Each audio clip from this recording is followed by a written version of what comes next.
বেগমপুর থেকে 450 কেজি বেআইনি বাজি ও বিপুল পরিমাণ বাজি তৈরির সরঞ্জাম আটক করল চণ্ডীতলা থানার পুলিশ। গ্রেপ্তার 2 জন। পুলিশ সূত্রে জানা গিয়েছে, সোমবার সন্ধ্যায় গোপন সূত্রে খবর পেয়ে চণ্ডীতলার বেগমপুরে অভিযান চালায় পুলিশ।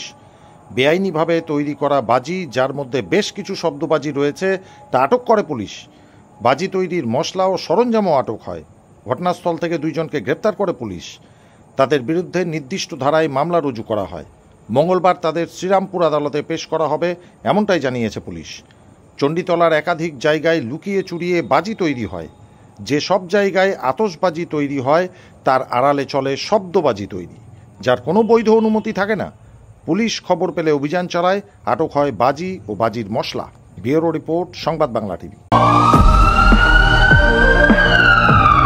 মালদা অ্যাপোলো নার্সিংহোম নতুন রূপে অত্যাধুনিক প্রযুক্তির সাহায্যে সমস্ত রকম অপারেশন, যেমন গলব্লাডারে পাথর, কিডনিতে পাথর, প্রজেক্ট গ্ল্যান্ড অ্যাপেন্ডিক্স, জরায়ুর টিউমার, পাকস্থলী ফুটো হয়ে যাওয়া, সিজার, পাইলস, ফিস্টুলা, হাইড্রোসেল ইত্যাদি অপারেশন অতি যত্ন সহকারে করা হয়।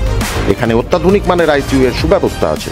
ঠিকানা মালদা অ্যাপোলো নার্সিংহোম, রবীন্দ্র ভবন, নিউ বাস স্ট্যান্ড, আমবাজারের নিকট, মালদা। যোগাযোগ 9932270671।